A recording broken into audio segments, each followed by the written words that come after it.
Hello, everyone. Ron here from L.T.L Tutoring Central, and I am here with another reading list of the books, basically just books that I'm reading at the moment to kind of update you on that. And I thought it was a perfect time to do it because at the time of this recording, we're just about to head into the new year.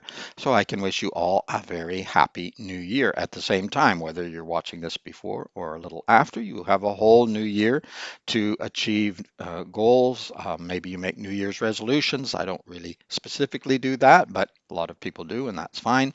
But it's kind of an exciting time of year to look back at what you've achieved in the past year or the current year and look forward to what you might want to achieve in the next year, including what books you might want to read. So of course, let me know what you're reading at the moment, maybe one book, maybe more.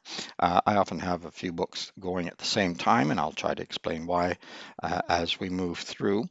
But before we head into the actual books, don't forget to hit that subscribe button. It helps channels a lot. Thank you very much to those of you who have taken a moment to push the subscribe button. Also, don't forget you can comment. There seems to be a paucity of comments on this channel, but you can definitely comment. Let me know what you're reading, what you would like to read, who's your favorite author. All of these things are very relevant comments. Pretty much anything is, as long as it's connected to education, but you can just tell me how you're doing as well. That's also fine.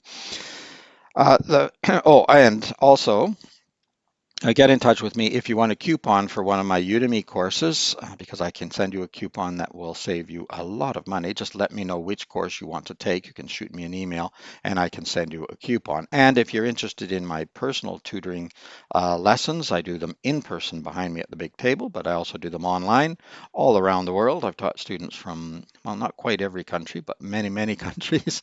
As long as they have a connection, we can do that. So if you're interested in that, let me know. I can send you information, but I also offer a free information meeting that we can do over Zoom, and we can actually meet if you'd like to do that. All right, the first book I'm going to talk about is a little bit heavier reading. It's a nonfiction book. It's called The Song of the Cell by Siddhartha Mukherjee. I'm probably pronouncing that name a little bit wrong. It says an exploration of medicine and the new human. I will hold it up for you to see. I think that's showing up well on the camera. And I'm going to hold it in front of my face for a minute while I read the back.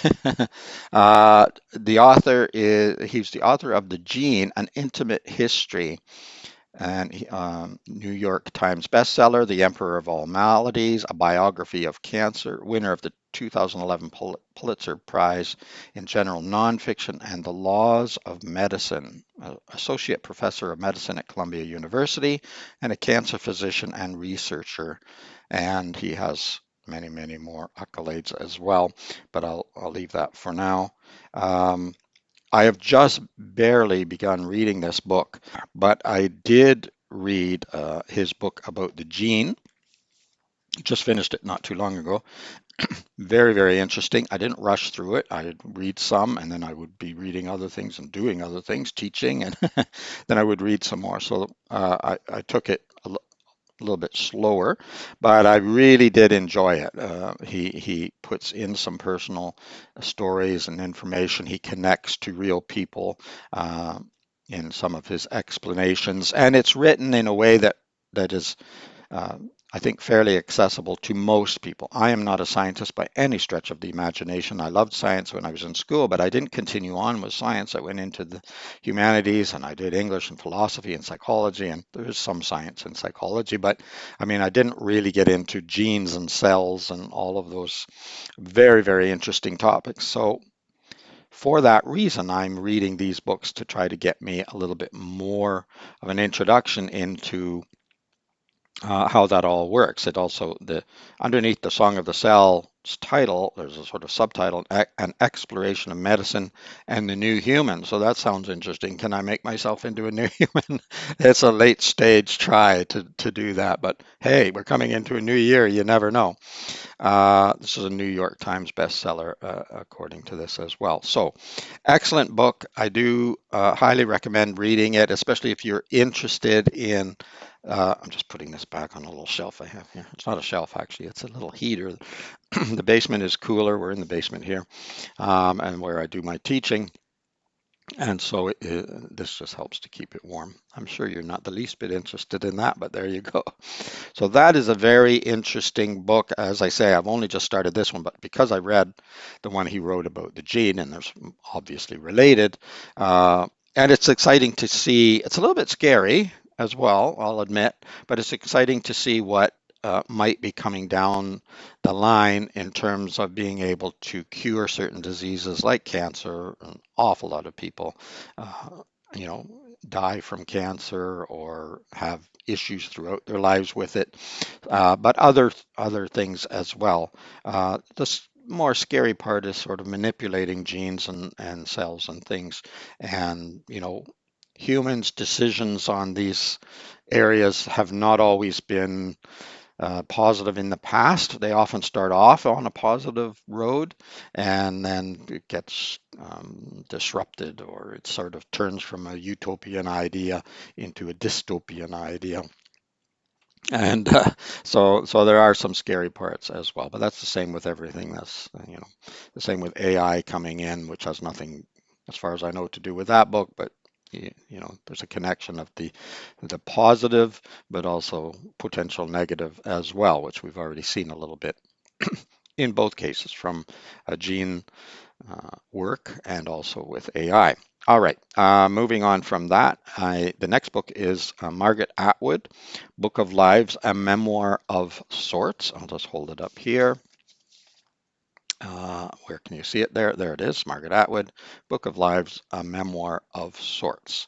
Of course, famous Canadian author. I've read a lot of her books and enjoyed all of them as far as I can remember in this old memory of mine.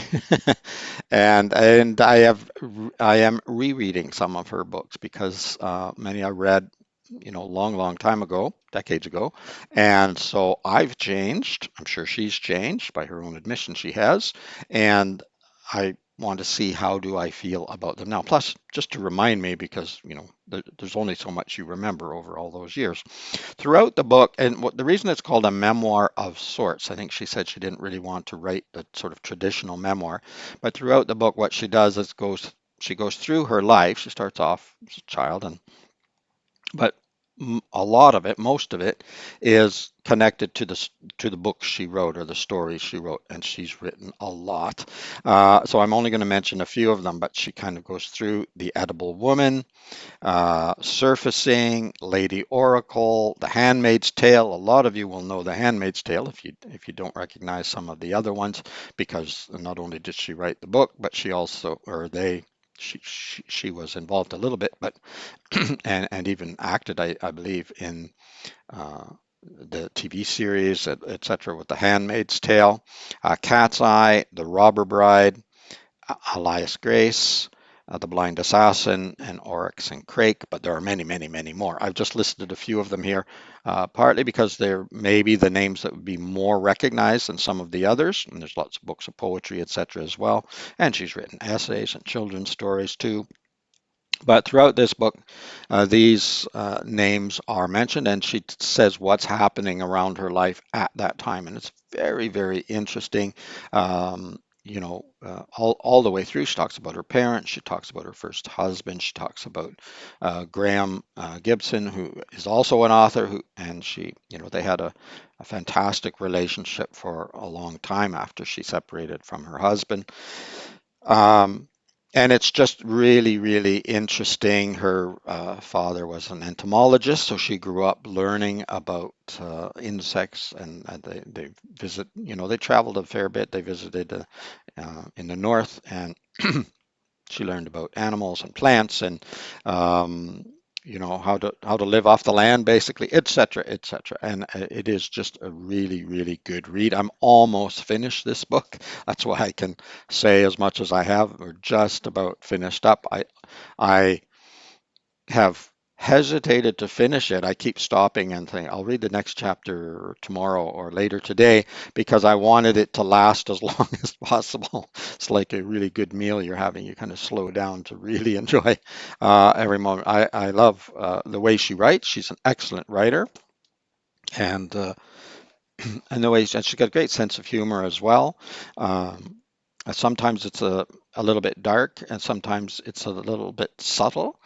Sometimes it isn't, but sometimes it is. So I don't know if other people will pick up on it from other countries, for example, because some of it's a bit what I would call Canadian, or at least my experience of Canada. There's some things there that are very familiar to me, but that's because I grew up here, and I'm not sure it would be familiar. And I also grew up in the country, so yeah, there are things that maybe wouldn't be as familiar to others.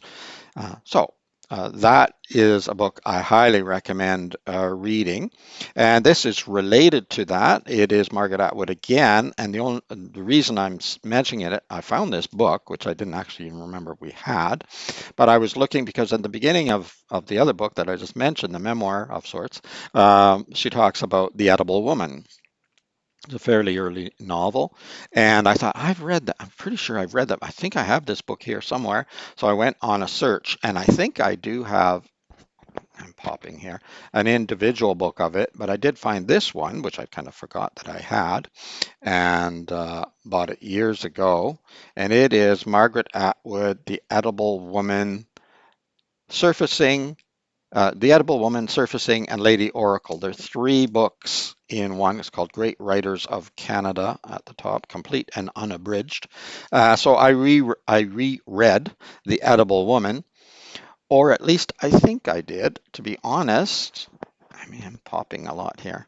Um, I wasn't positive if I'd read it before or not, but it did seem very familiar. Surfacing I have read before. I will probably read it again. And Lady Oracle I will likely read again as well. But definitely Surfacing, and actually Oryx and Crake I will definitely be reading again, because I remember that I really enjoyed it the first time. So I will probably be rereading. So I'll be rereading some books again. It's not, it doesn't take me a really long time to read a novel, especially, novels that are very well written, as Margaret Atwood's are, and they flow so well. And so it's not an enormous time commitment for me. And it will be broken up. And the reason that I should explain the reason that I do this is there are times when I want to read something a little bit more dense, a little bit more challenging to read. So I'll read about the gene, or I'll read about the cell, or I'm still reading some of the essays and things from the book about different forms of government or society. And these are heavier reading, a little slower, to try to make sure I'm comprehending as much as I can. I don't understand everything, but I do my best. And then there is a little bit lighter reading, great literature by Margaret Atwood, I would say, is that kind of book. And you can read that at any time. And then there's even lighter reading, which I'm kind of going into next, although you won't really be able to see it.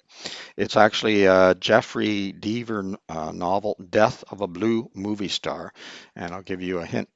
She's not a Smurf. This is just my little Kobo reader. I don't think you could really see too much. I'll try.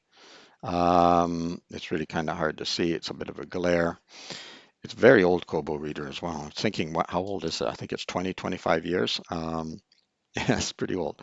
It has a few glitches as well, but it still works quite well. And these stories were sort of loaded. I bought this actually for my wife because she loved to read. And when we went on vacation, we were always carrying all these books around. I thought, you can carry a lot of books in just one little reader. And so she enjoyed that sometimes when we went on vacation in particular. And someone else loaded a lot of mystery stories. She liked mystery stories. And so there's a lot of mystery stories on here. Didn't read a lot of mystery stories previously, but I read a few of the book copies that she had. And then after she died, I still had this Kobo reader, and I started reading some of the books. And it's, to me, it's much lighter reading. It's quick, easy. Um, yeah, it's not as in depth. I don't want to disparage any author or anything, and some of Jeffrey Deaver's novels I have found to be very, very good. The last one I read, I didn't. The one previous to this, I didn't think was that great, but I don't remember the title exactly, and that's probably why, because I didn't I didn't think it was the best of his. And there are others on there as well, and some better than others. And I've added some books as well, some poetry, some Shakespeare, etc. And but I like light reading sometimes too. We all need a little bit of candy. We all need a little bit of just fun entertainment that you can just jump in. Just like movies, you might want to watch something that's a little deeper and that you have to really think about from time to time. But then other times you just want to have fun and you just want to see a car crash or a love story or something like that. So that's one of the reasons why, or probably the main reason why I like to have several things happening at the same time. It's also kind of the way my brain works a little bit. But when I'm reading, I am focusing. I want to make sure that's clear. I am not multitasking. I don't think multitasking should be a thing. It isn't anyway. Your brain doesn't work that way. Uh, but I am focusing on the story or the novel or the text of whatever kind I'm reading at that moment and for that period of time. But then later in the day, maybe I'm tired or in a different mood, and I think I want something light. I just want something relatively easy to read. I can't really think any longer today. I'm out of energy for that, so I'll pick something that's a little easier to read, a little bit more enjoyable. I do like reading some biographies or memoirs and things as well, because real people talking about their lives, or other people. If it's an autobiography, they're talking about their own lives. It's a biography, someone else is talking about their lives. There are better ones and worse ones, some more accurate, some less accurate. It's all you're never quite sure because, how do I know? I didn't live that person's life, but there are times when you think this biographer probably got it right, and this one, maybe not so much. And sometimes the person they're writing about has said that's not really true. So, but then again, you know, are they telling the truth? It's always difficult, but it's interesting to read about other people's life. For me, especially other writers, because when I write my own stories and whatnot, sometimes I get discouraged and I think, oh, I don't know if I even want to write anymore. Who cares? Um, does it really matter? And Margaret Atwood goes into these things in her book. And I'd also encourage students to read it and have a look. There is a section, I should have marked it so I could kind of hold it up. I don't know if it show on the camera, but um, where she shows where she makes all of her edits. She does a lot of writing by hand first, and there's lines and arrows and scribbles out and crosses out, and she does talk about um, you know writing large chunks of a new novel, and then it goes awry, and sometimes it never happens, and sometimes it does. But she kind of goes to the, I think she says the top of the ski hill or whatever, and starts over again.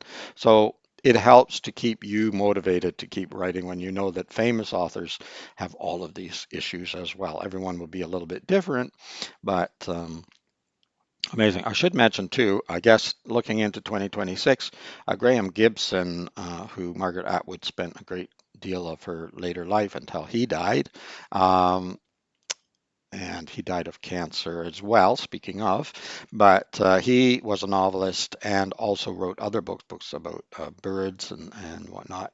And so I will probably be buying at least one of his books and see how it goes. I think one is called Five Legs. It's very famous in Canada, at least, so I will likely be looking into that as well. So one book can lead you to another book, can lead you to another book. That's also incredible. I'm kind of hesitating because I'm thinking I might be forgetting to mention something here, but I'll just have to leave it at that. Apart from Happy New Year, welcome to 2026. I hope it is the best year ever for you. Uh, I I want you to achieve as many of your goals as you can. As you know, when you set goals, try to make them achievable goals, reasonable goals. Sometimes people make goals that are actually dreams, and dreams are okay too, but many of them are not achievable. We sometimes have dreams that we kind of know they're never really going to come true, and then other ones that have at least the potential to come true.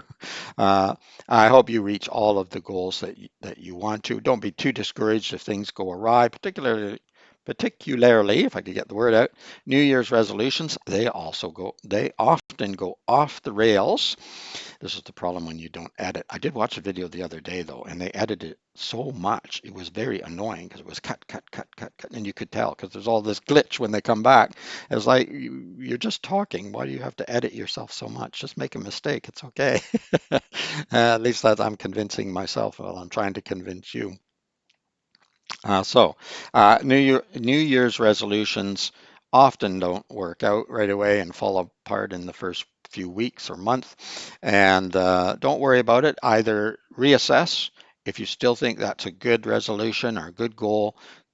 Just jump back on and try again and try again. That's the only advice I have is that we just have to keep on trying. And you don't have to wait to the new year to do that. You can make a resolution or set a goal at any time throughout the year. There's nothing really special about New Year's. It just feels that way psychologically because we're entering into a new phase. All right, I'll stop rambling. It is Ron from L.T.L Tutoring Central. As it says, learn every day. I don't care what age you are, try to learn something and try to teach as well because we learn a lot by teaching. And not only that, but we help others.